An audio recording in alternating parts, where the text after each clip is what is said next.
मित्रता शत्रुता में समभाव वही पैदा करता है जो प्रेम की मांग नहीं करता, जो हर समय भीख का कटोरा लिए खड़ा है, मुझे प्रेम दो, मेरे से अच्छे से बर्ताव करो, मेरे प्रति झुको, मेरे प्रति मुड़ो।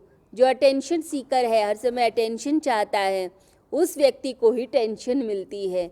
और जो अटेंशन नहीं मांगता, कोई चाहता नहीं, कोई मांग नहीं, उसे कोई टेंशन नहीं मिलती।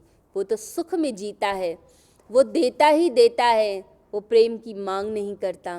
लोग प्रेम की मांग करते हैं, पति पत्नी से मांग करता है, पत्नी पति से मांग करती है, और फिर बाद में झगड़े होते हैं। तुमने उस समय मेरा साथ नहीं दिया जब देना था, तुमने उस समय मेरे साथ ऐसा बर्ताव किया। तो मित्रता शत्रुता सदने लगती है, भिन्न भाव आने लगता है। भगवान ने एक प्यारा सूत्र दिया है। भगवान कहते प्रेम की मांग क्यों करते हो, प्रेम देना सीखो। लोग प्रेम की मांग करते हैं और सोचते हैं कि उस व्यक्ति पे मालिकियत हो जाएगी। प्रेमी प्रेमिका को प्रपोज करता है, झुकता है, उस समय प्रेम की मांग कर रहा है, लेकिन चाहता है कि मालिकियत मिल जाए, ये प्रेमिका मेरी ही हो जाए, मेरी मालिकियत हो जाए। जब मालिकियत की बात शुरू होती है कि ये मित्र है, अब ये मेरे लिए ही करेगा, और जब कहीं कोई ऐसा मौका आता है कि आपकी अपेक्षाएं पूर्ण नहीं होती, फिर क्रोध आने लगता है, गुस्सा आता है, फिर शत्रुता आने लगती है मन के अंदर। भगवान कहते हैं मित्रता और शत्रुता के अंदर समभाव से जो जिए वही योगी है। तो योग का पालन हमें करना है, और प्रेम मांगना नहीं, प्रेम देने की कोशिश कीजिए। जो देने की बात करता है, भगवान उसका भंडारा अपने आप भर देता है। आपके अंदर इतना प्रेम भर देगा क्योंकि आपने प्रेम देना है। ये प्रकृति फिर देने लगती है, क्योंकि जब आप यज्ञ भावना से युक्त होते हैं तब ही मिलता है आपको।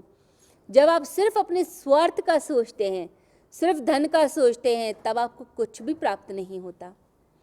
जीसस एक कहानी कहा करते थे अपने शिष्यों से। शिष्य कहते जीसस को कि आप तो सबसे प्यार करते हैं, हम आपके साथ ज़्यादा रहते हैं, आपको हमें प्रेम ज़्यादा करना चाहिए, पर आप तो अजनबी को भी उतना ही प्रेम करते हैं जितना हमें करते हैं।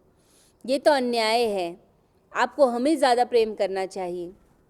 तो जीसस कहानी से अपने शिष्यों को समझाते, कहते थे कि ये धनपति था, बहुत बड़ा धनपति, कुबेर जैसा उसका खजाना, उसके अंदर धन पाने की आकांक्षा ही समाप्त हो गई, क्योंकि इतना धन, जब ज़रूरत से ज़्यादा चीज़ें हो जाएं तो आपके अंदर आकांक्षा मर जाती है, तब आपको चीज़ें फिर नहीं चाहिए होती।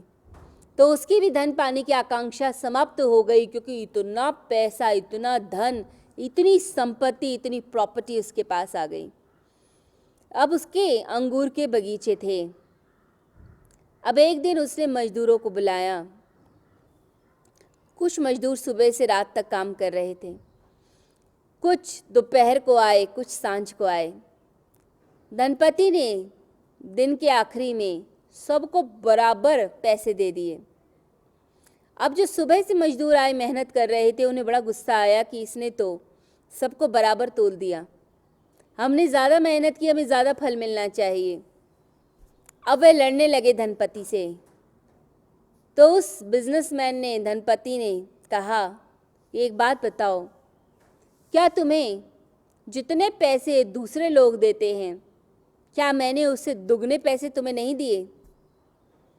तो मजदूरों ने कहा, हाँ ये बात तो सच है, आपने हमें डबल पैसे दिए हैं, ज़्यादा पैसे दिए हैं, जितनी मजदूरी करनी थी उससे भी कहीं ज़्यादा आपने हमें दे दिया।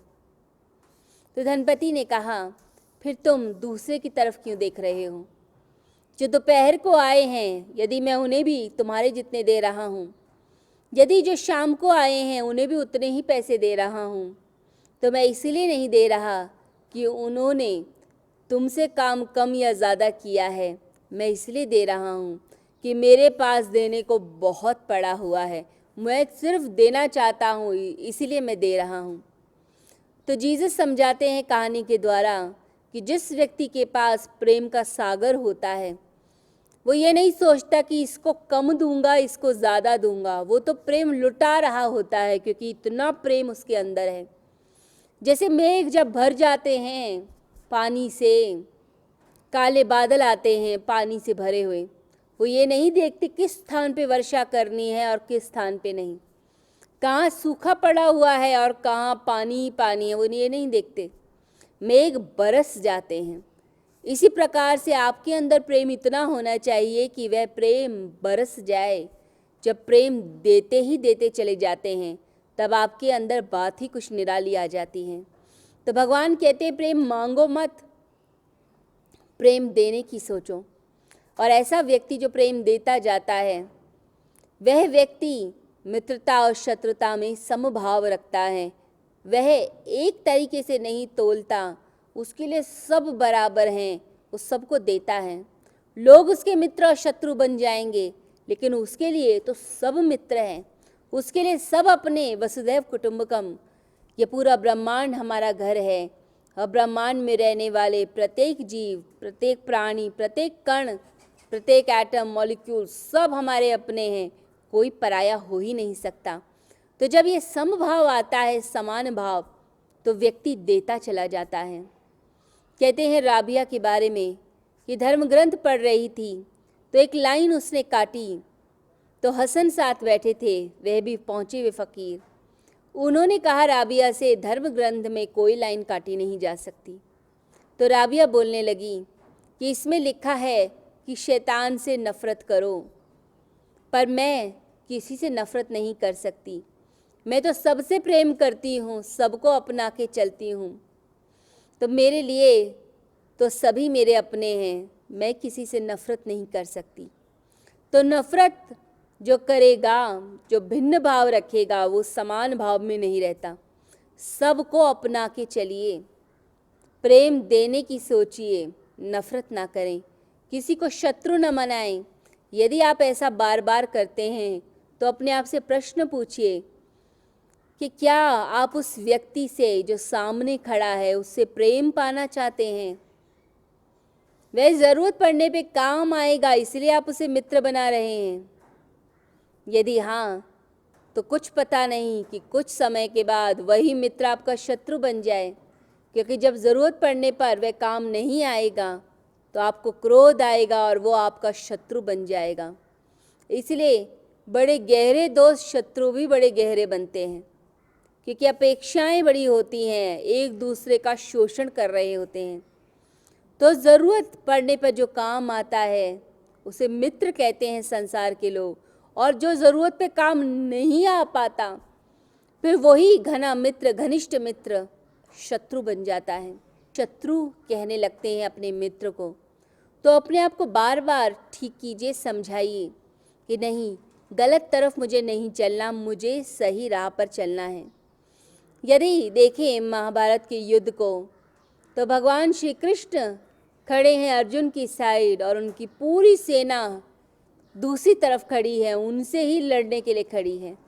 अर्जुन की तरफ देखें तो सगे संबंधी खड़े हैं दूसरी ओर, जिनको उन्होंने मृत्यु के घाट उतारना है। अब कितनी बड़ी धर्म संकट की वेला।